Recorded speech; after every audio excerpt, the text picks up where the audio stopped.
Before we begin, we have to gather a little information from the printer. As you can see, I already have a V4 cartographer mounted on my print head. So when we do this, after the machine is wiped and it reboots and it goes through the self-check, it's going to do the home procedure, which means I need to remove the spacers off the Y rails because it's going to be doing the homing procedure with the stock probe. We also will need to leave the glass door open, or when it does the home, the cartographer would hit the glass. On the touch screen, and you can see I've removed the spacers. On the touch screen, you need to go to settings. First thing we can check is system, and my current version is 1.1.5.5.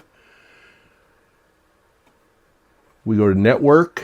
I can see that my IP address is 192.168.1.239.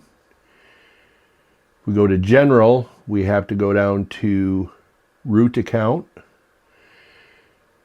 and click the toggle, click the checkbox, and it's going to make us wait 30 seconds before we can hit OK.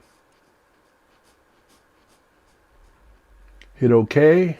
It tells us our account is root, password is Creality_2024, and Creality is all in lowercase. If you hit OK, it lists out everything right here. That should be all the information we need before we go to the SSH terminal and start with a printer wipe.